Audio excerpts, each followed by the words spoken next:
est-ce que tu éprouves des facilités ou des difficultés à écrire un personnage masculin? Euh, je me pose, je me pose pas la question du genre, mais alors c'est très délicat de dire ça, parce que je parle à travers le visage d'un homme. Oui. Mais c'est vrai que c'est pas une problématique. Moi, j'ai beaucoup travaillé avec, je ne sais pas si vous connaissez Julien Nil, Ah non, je... l'auteur de Loup. Ah oui, Ah oui, oui, oui, je oui, Voilà. connais.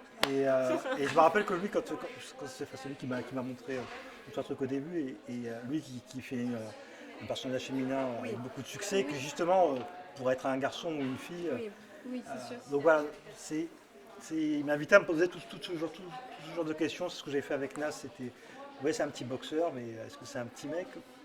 Non, on ne joue pas oui. sur des critères de virilité, tout ça. Et puis alors, quand j'ai écrit Comment devenir raciste, ben, je me suis mis moi-même en scène. Et, ben, Oui, je, suis un, oui, c'est... je suis un homme, donc je ne peux Oui. pas. Mais la question, c'est est-ce que c'est difficile d'écrire des personnages féminins? Oui, dans ce Euh, sens-là, du coup. c'est délicat. Est-ce que quand je dis que c'est délicat, c'est dans le sens où je ne me pose pas la question, Oui. mais je ne peux pas empêcher de me dire que je parle du point de vue d'un homme. Oui, Donc, Oui. c'est vrai. donc, euh, donc voilà, je suis pas. Surtout que mes personnages, moi en général, ils sont pas caricaturales enfin toutes ces problématiques autour du genre.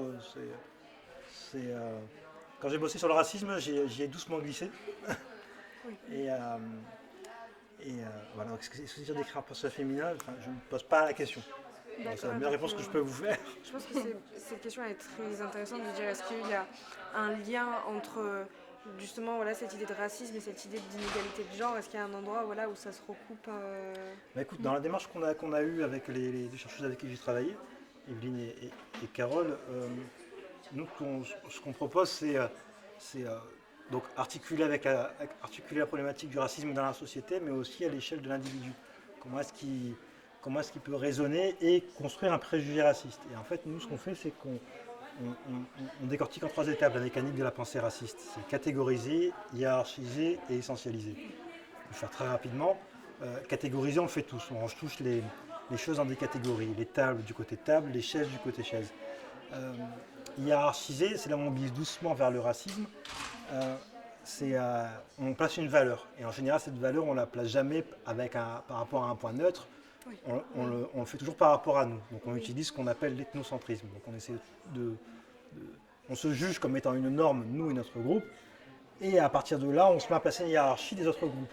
Et enfin, la troisième étape qui fait complètement glisser dans le racisme, c'est l'essentialisation. L'essentialisation, c'est quand tu mets une essence à un groupe. Oui. Quand tu dis ce qui caractérise ce groupe-là, c'est ça.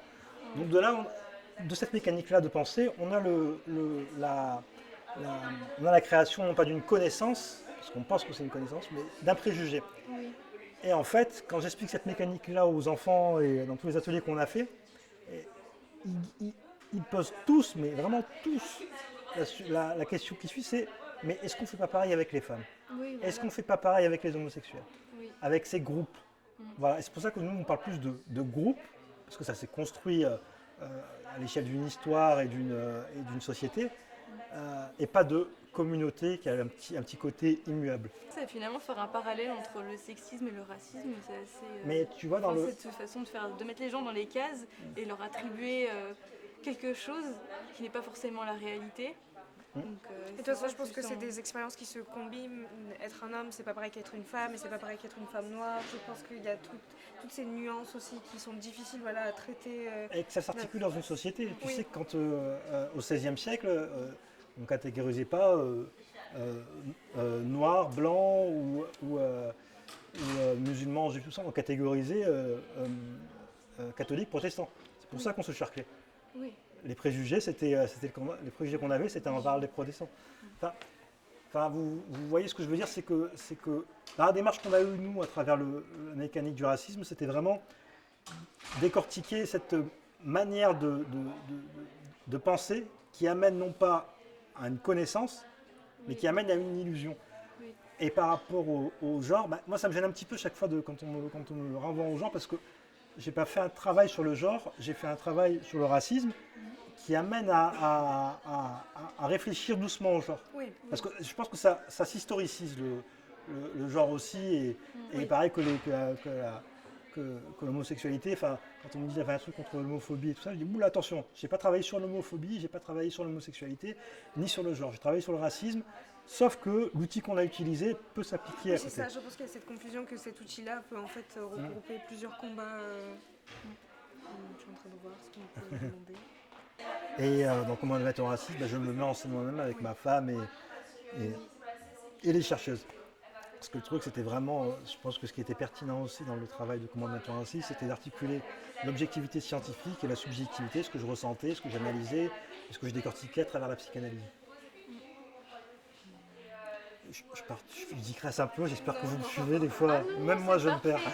C'est parfait. Ah, très bien. Donc on avait des questions aussi. Donc si tu avais tendance à sexualiser des personnages masculins ou féminins. Alors, tu sais quoi, je l'avais vraiment.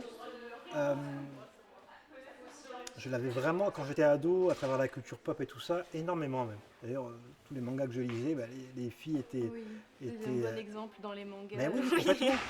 Et les mecs hyper virils, avec des muscles à ne plus savoir comment faire. Et toujours à combattre, et la femme toujours à sauver.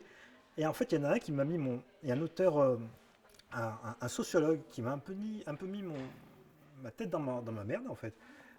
Il s'appelle Raphaël Liogier, je ne sais pas si vous connaissez, qui a écrit Descente au cœur du mal. Et là, je me suis vraiment pris une tarte. C'est vraiment, il remettait en question toutes les représentations en me disant gentiment, voilà comment ça a été construit, voilà pourquoi ça a été construit, et de manière très, très didactique en fait. Pourquoi on aime ces choses-là, de pourquoi la neutralité c'est un homme et pas une femme, pour en revenir à ça. Je sais pas si tu veux poser d'autres questions. Bon, je pense qu'on a vu pas mal de choses. On avait aussi la question de si on changeait le genre de ton personnage principal, est-ce que tu penses que ça allait impacter ton histoire et l'intrigue de tes histoires? Non, pas du tout. Non, oui, c'est basé sur Pas du d'autres tout. aspirations. Non, Enfin, c'est délicat parce que, comment dire, moi je suis en train de me faire. Je veux dire, il y a des trucs qui sont indéniables. Hein. Oui. Genre, moi, quand je me promène la nuit, j'ai pas peur. Oui. Voilà, donc quand tu me dis, est-ce que tu vois, je réfléchis à ce que Oui. quand je tiens, quand je me balade dans la rue et que je tiens la main de ma femme, j'ai pas peur de me faire emmerder. Oui. Tu vois, donc à la question, est-ce que tu crois que ça va changer ton histoire si tu changes le genre de ton personnage? Ben là, tu vois, au début, je te disais, bon non. Mais Oui, peut-être en fait, en réfléchissant, oui. Et peut-être que et tu vois, pour réfléchir à ta première question, c'était est-ce que c'est dur d'écrire un personnage féminin? Bah, c'est que, tu vois, toutes ces problématiques-là que je t'ai dit, j'en ai même pas conscience. C'est, encore une fois, quand j'ai pas grandi avec la peur du viol, moi. Non. Enfin,